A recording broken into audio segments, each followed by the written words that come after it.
Hello everybody, welcome back once again in this chemistry class. और हमारा चल रहा है स्टडी ऑफ गैस लॉ। ठीक है, तो उसी के बारे में हम लोग लास्ट टाइम भी बात कर रहे थे और अभी उसी के बारे में बात चलेगी।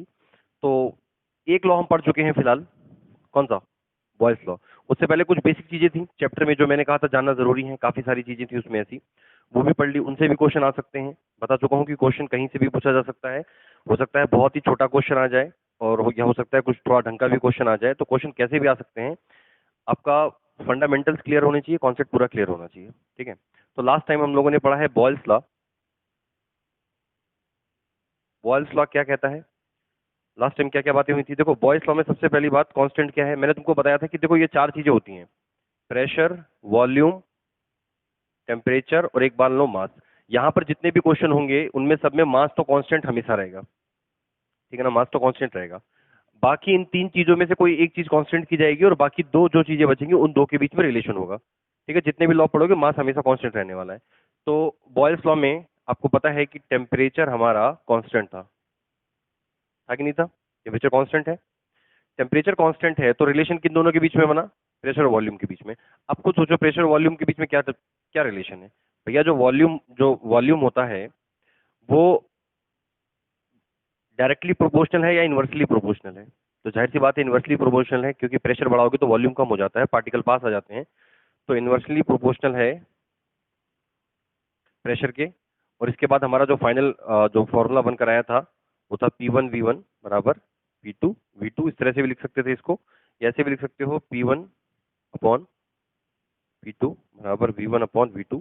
देखो कोई फर्क नहीं पड़ता, क्वेश्चन करने के लिए तुम्हें ये वाला फॉर्मूला पता होना चाहिए। ये वाला, ये है इंपॉर्टेंट चीज। ठीक है ना, बॉयल्स लॉ का फॉर्मूला ये है। बॉयल्स लॉ में कांस्टेंट क्या है? टेम्परेचर। इसीलिए फॉर्मूले में टेम्परेचर नहीं है, टी नहीं है कहीं भी, क्योंकि वो कांस्टेंट है। ठीक है, उस पे एक क्वेश्चन हो चुका था, एक आध क्वेश्चन और करेंगे हम इस पे, उसके बाद कुछ आगे की बात करेंगे।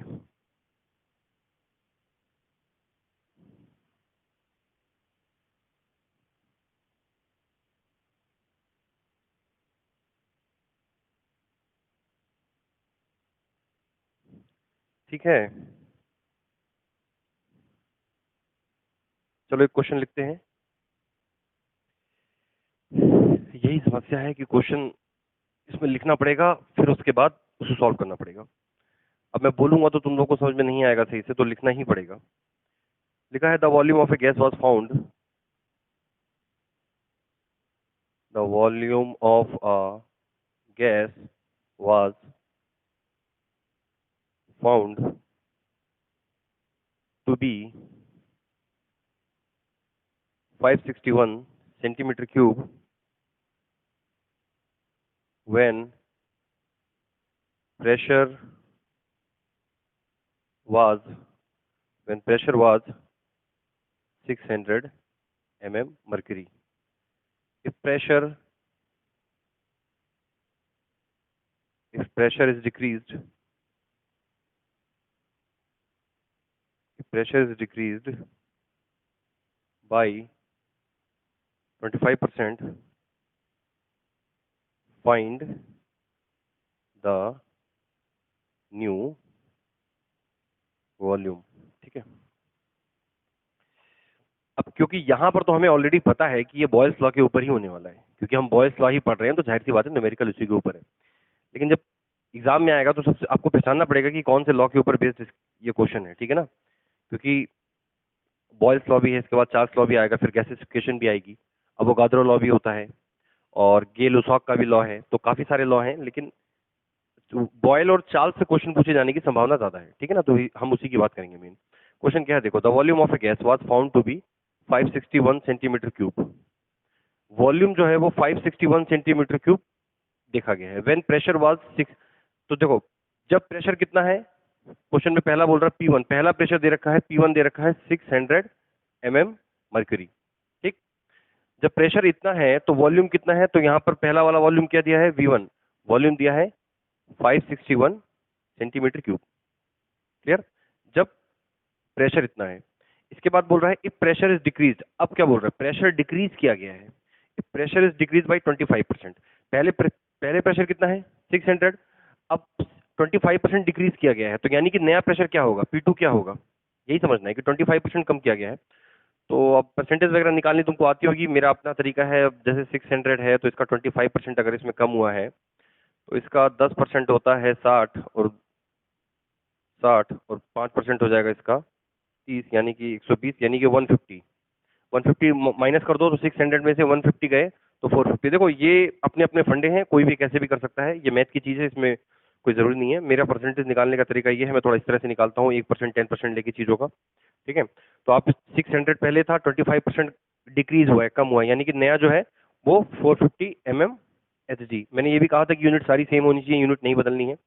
तो पूछ रहा है कि नया वॉल्यूम कितना होगा। क्वेश्चन समझ में आया? तो देखो, the volume of a gas was found to be 560 when pressure was इतना इतना, if pressure is decrease by इतना इतना, द न्यू वॉल्यूम। अब इस क्वेश्चन में कहीं पर भी लिखा नहीं है कि टेम्परेचर कांस्टेंट है, लेकिन खुद देखो भाई, प्रेशर और वॉल्यूम दो ही चीजें हैं, मास तो हमेशा कांस्टेंट रहना है, मास तो चेंज नहीं कर सकते, जितनी गैस ली है उतनी ही रखनी है, बढ़ानी घटानी नहीं है। समझ रहे हो? तो कुल मिला के पहला P1 पहला प्रेशर ये है, दूसरा प्रेशर ये है, वॉल्यूम पहला ये है। अब समझना, समझो, पहले प्रेशर इतना था, बाद में प्रेशर इतना। बताओ प्रेशर बढ़ाया है कि कम किया है? प्रेशर कम किया है। अगर प्रेशर कम हुआ गैस के ऊपर से तो वॉल्यूम बढ़ेगा। तो आंसर ज्यादा ही आना चाहिए। इससे पहले तो कॉमन सेंस इतना आइडिया होना चाहिए, आंसर इससे ज्यादा ही आएगा। कहीं तुम कर आके इससे कम लेकर आ जाओ तो फिर ठीक है ना, गई भैंस पानी में, फिर जो करोगे वो भी सब खराब हो जाएगा। अब इसके बाद क्या है, सीधा बॉयल्स लॉ लगवा दो। बॉयल्स लॉ क्या कहता है? P1 V1 बराबर P2 V2। P1 क्या है भैया हमारा 600 इंटू P2 क्या है 450 बराबर V1 क्या है 561 इंटू V2 क्या है, V2 को V2 लिख देते हैं, ये अपॉन में आ जाएगा, ये पूरा का पूरा उठ के यहाँ नीचे आ जाएगा, तो नीचे में लिख दे रहा हूँ 561। अब ये कटेगा फटेगा कैसे? अब ये चीज देखने लायक है कि ये काट पीट के क्या आंसर आएगा इसका। ठीक है ना, तो काट पीट के जब तुम इसको काट पीट करोगे, 3 से भी जाएगा, जो भी जाएगा बहुत। खैर कुल मिला के देखो, V2 यहाँ पे फाइनल वैल्यू में लिख दे रहा हूँ, अपना कैलकुलेशन वगैरह करते रहना। इसके अकॉर्डिंग इसकी फाइनल वैल्यू आएगी 748। ठीक है ना, 748 सीसी। पहला वॉल्यूम क्या है 561, दूसरा क्या है 748। मैंने कहा था कि ज्यादा आना चाहिए क्योंकि प्रेशर कम किया गया है तो वॉल्यूम बढ़ना लाजमी है। ओके,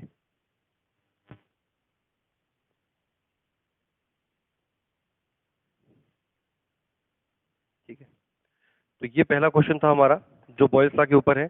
तो इसमें तुमने देखा होगा क्वेश्चन में क्या खास बात थी। देखो यहाँ पर क्या हुआ कि जो नया प्रेशर था, यानी कि जो दूसरी चीज थी, वो उसने परसेंटेज के फॉर्म में दी है।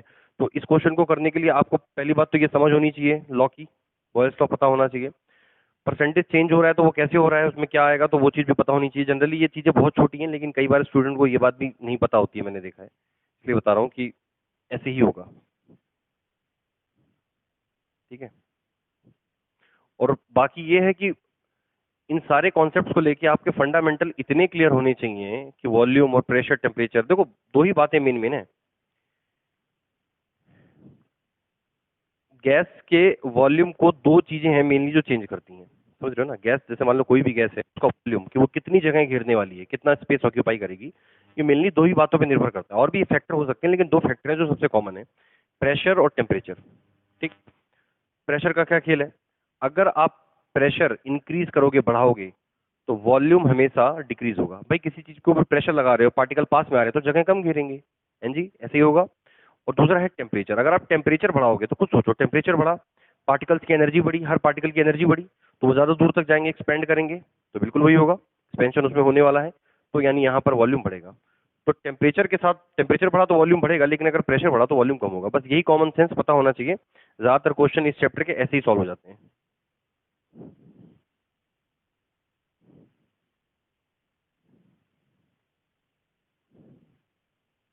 ठीक है, इसके बाद बॉयल्स लॉ के ऊपर ये क्वेश्चन, अब कहीं और देखते हैं हम कोई दूसरा क्वेश्चन कहीं और से।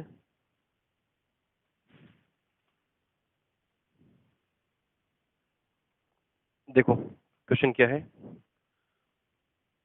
इस तरह के भी बहुत क्वेश्चन पूछे जाते हैं, ऐसे भी करने चाहिए कुछ क्वेश्चन। देखो एक क्वेश्चन क्या है, at constant temperature,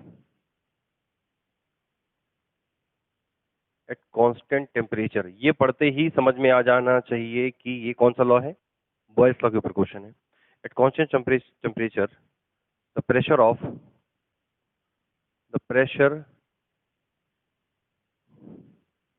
of V, the pressure of VmL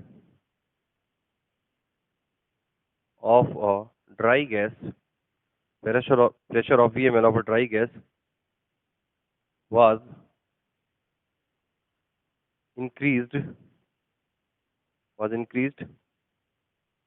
from 1 atm to 3 atm। ठीक है ना, 1 से 3 कर दिया, 3 atm। Find the new volume. ठीक है, देखो क्वेश्चन को, एट कांस्टेंट टेम्परेचर, सबसे पहली बात कांस्टेंट टेम्परेचर देखते ही समझ में आ गया कि बॉयल्स लॉ ही अप्लाई होने वाला है। The pressure of VmL of a dry gas, पहले क्या था VmL, तो यानी कि जो पहला है इनिशियल वॉल्यूम V1 कितना दिया है VmL। ठीक, इसके बाद बोला है कि of a dry gas was increase from 1 atm, तो प्रेशर को 1 atm से 3 atm कर दिया गया है, दोनों प्रेशर यहाँ पे मिल गए, यानी कि P1 कितना है 1 atm, P2 कितना है 3 atm। देखो दोनों सेम होने चाहिए, अगर दोनों में से एक एटीएम में होता है एक किसी और में होता तो पहले वो हमको चेंज करना पड़ता। सारी यूनिट सेम होनी चाहिए, प्रेशर की जो भी यूनिट है वो सेम हो, वॉल्यूम की भी सेम हो। ठीक है, पूछा क्या है, जब 1 से 3 कर दिया तो फाइंड द न्यू वॉल्यूम, तो V2 आपसे पूछा गया है। क्लियर, अब देखो समझो यहाँ पर पहला वॉल्यूम की कोई न्यूमेरिकल वैल्यू नहीं दी है, वो V इस तरह से दिया है, तो यानी कि जो आंसर आएगा वो इसी के फॉर्म में कुछ आने वाला है, इतना तो आइडिया लगी गया होगा ना। तो कुल मिला के ये है कि प्रेशर बढ़ाया है, प्रेशर बढ़ा दिया गया। अब प्रेशर बढ़ा दिया गया है तो वॉल्यूम क्या हुआ होगा, जाहिर है कि वॉल्यूम कम हुआ होगा। तो सीधा अप्लाई करो बॉयल्स लॉ, वैसे तो ये कॉमन सेंस से इसका आंसर दिया जा सकता है। अब तो मुझे बताओ प्रेशर कितना गुना बढ़ा, 3 गुना, 1 से 3 कर दिया तो वॉल्यूम 3 गुना कम हुआ होगा, ऐसा ही। ठीक है ना, कॉन्सेप्ट बड़ा सिंपल सा है, लेकिन फिर भी अगर करके देखना चाहो तो देख लो। P1 V1 बराबर P2 V2, और एक बात और, शुरू में क्वेश्चंस को करते समय फॉर्मूले हमेशा लिखने चाहिए, इससे याद भी हो जाते हैं और थोड़ा सही भी रहता है। तो P1 हमारा जो इनिशियल जो प्रेशर है P1 है, जो हमारा पहला कितना दिया है 1। V1 क्या है हमारा, V1 है हमारा V। ठीक, V1 को हमने मतलब जो इनिशियल वॉल्यूम है वो हमारा V दे रखा है, बराबर। P2 क्या है हमारा, नया प्रेशर है हमारा 3। V2 क्या है, मान लो यही तो हमको पता करना है, V2 को हमने V2 मान लिया, ठीक है ना, जो दूसरा है वो V2 है। अब खुद आइडिया देखो क्या होने वाला है, ये इधर आ जाएगा तो V2 की वैल्यू यहाँ पर कितनी आएगी, जो नया वॉल्यूम आएगा वो आएगा V/3, यही आंसर है इसका। V2 क्या है V/3, ऐसे ही होगा, है कि नहीं है।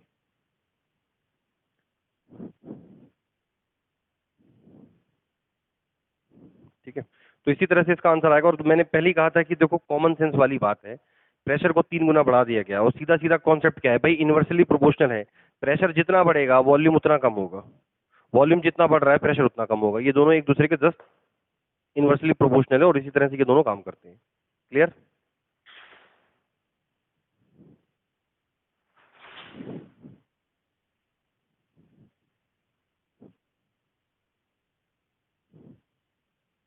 Time 15-20 minute. कौन है 10th इन्फी, तो ठीक है फिर 10 मिनट रुको।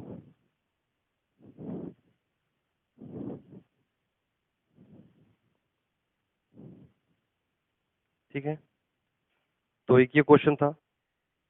इसके बाद अगला हम पढ़ेंगे, चार्ल्स लॉ पढ़ते हैं हम। ठीक है,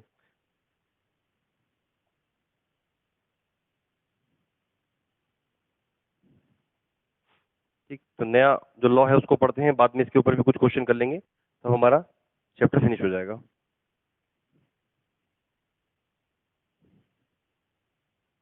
ठीक है।